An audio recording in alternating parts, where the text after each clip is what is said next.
Assalamualaikum warahmatullahi wabarakatuh. Salam sejahtera bagi kita semuanya. Saya Andika Oktaviansyah. Kita ketahui bahwa di era digitalisasi modern sekarang, perkembangan ekonomi sangat didorong oleh adanya e-commerce dan ini cukup pesat pada era sekarang.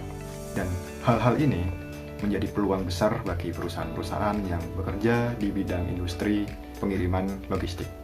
Contohnya seperti JNE, yang pada saat ini kita ketahui JNE merupakan perusahaan yang cukup senior di industri pengiriman logistik. JNE sendiri sudah didirikan pada 26 November tahun 1990. Nah, ini cukup lumayan lama ya, apalagi kalau melihat sampai sekarang. Pada awalnya, JNE ini merupakan perusahaan logistik komersial. Hingga berjalannya waktu, akhirnya mereka mulai berdiri sendiri menjadi perusahaan logistik sendiri. JNE sendiri memperkenalkan budaya kerja mereka dengan landasan-landasan spiritual dan juga sosialisasi. Dan hal ini didukung langsung oleh visi mereka yang ingin menjadikan perusahaan logistik terdepan, dan juga misi utama mereka yang memastikan kepuasan dari para customer-customer mereka. Dari sumber-sumber yang telah saya baca, JNE sendiri memiliki nilai integritas yang cukup kuat, di mana mereka menjunjung keadilan dan juga mereka loyal kepada pelanggan customer. Mereka ingin memastikan customer ini puas. Dan yang satu hal menarik lagi, JNE ini ternyata mendukung usaha-usaha kecil, menengah hingga ke atas, mendukung usaha-usaha UMKM, terutama seperti yang saya sampaikan sebelumnya, perkembangan e-commerce pada saat ini cukup pesat dan pelaku dan pengguna e-commerce pada saat ini kebanyakan para UMKM. Alih-alih sebagai vendor yang menjadi perantara untuk para UMKM ke customer, JNE sendiri memposisikan sebagai partner bisnis, sebagai rekan mereka semua, hingga menggait kepercayaan mereka. Kita ketahui armada JNE hingga saat ini itu cukup banyak, cukup luas. Ditambah adanya kerjasama dengan beberapa agensi, sehingga JNE ini memiliki agensi-agensi tersendiri. Jadi kalau kita lihat ada JNE yang operasional pusat atau hub pusat, dan juga JNE seperti agensi-agensi yang menerima paket dari kita. Dari sumber-sumber yang saya baca, saya menemukan kekuatan dari JNE sendiri. Salah satunya adalah JNE cukup kuat di brand awareness-nya mereka, di citra brand-nya mereka, di mana mereka yang ingin menggait para UMKM dan juga ingin memastikan pelayanan yang baik. Hal ini didukung dengan adanya gerai-gerai atau agensi dari JNE yang cukup melimpah, terutama di berbagai daerah.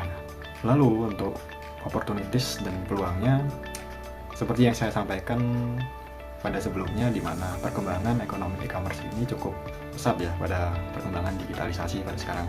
Dan hal ini menjadi peluang utama dan peluang paling besar bagi perkembangannya bisnis JNE ini. Untuk kelemahannya JNE sendiri terletak pada banyaknya gerai-gerai yang masih bergantung pada agensi. Nah, hal ini dinilai beberapa agensi itu tidak melakukan operasional yang ada pada standarnya operasional pada JNE pusat. Nah, hal ini akan menjadi masalah terutama pada customer yang merasa pelayanannya kurang, ataupun juga ada beberapa paket yang mungkin dirasa akan bermasalah atau paket yang rusak dan lain-lain. Lalu untuk ancamannya adalah karena dilihat dengan pangsa pasar yang cukup ramai di e-commerce tadi, banyak juga pesaingnya, banyak perusahaan-perusahaan, brand-brand pengiriman logistik yang juga melakukan persaingan secara kompetitif. Nah, persaingan ini cukup ketat. Nah, ini juga cukup menjadi ancaman bagi JNE. Pada saat ini, JNE sendiri telah menyediakan beberapa jasa layanan mereka. Salah satunya ada JNE Yes, di mana mereka menawarkan akurasi ketepatan waktu sampai. Dan hal ini cukup menarik terutama untuk para customer seperti perusahaan-perusahaan yang ingin mengirimkan dokumen atau paket-paket secara cepat. Nah, lalu yang kedua ada JNE reguler. Ini merupakan jasa pengiriman standar dengan layanan yang cukup murah ya buat teman-teman dan terjangkau. Lalu ada JNE Cargo. Ini dikhususkan untuk teman-teman yang ingin mengirim paket besar seperti motor atau mungkin paket-paket box yang besar-besar dengan harga yang cukup terjangkau. Jadi untuk para customer yang mungkin ingin mengirim paket berskala besar dibandingkan mengirim melalui JNE reguler, sangat disarankan untuk mengirim melalui JNE Cargo. Lalu yang keempat ada Pesona, di mana JNE ini menawarkan pengiriman makanan, terutama kuliner.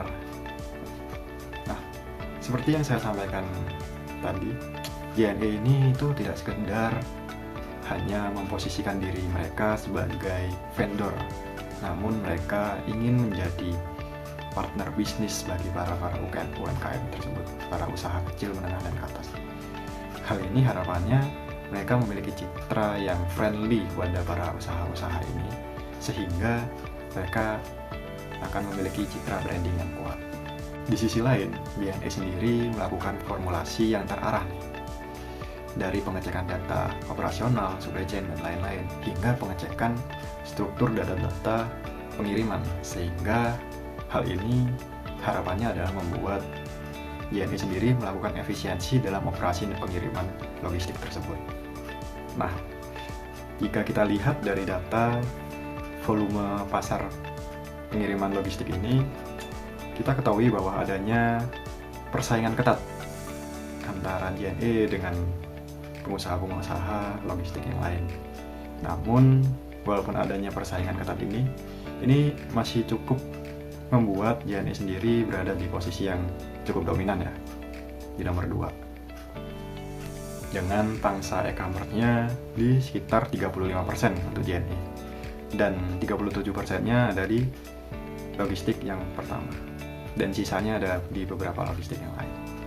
Walaupun JNE sendiri masih berada di pangsa yang dominan, hal ini tidak menutup kemungkinan JNE terlepas dari beberapa masalah yang ada, seperti kelalaian petugas dan juga kelalaian-kelalaian yang lain yang mengakibatkan adanya masalah dengan para customer.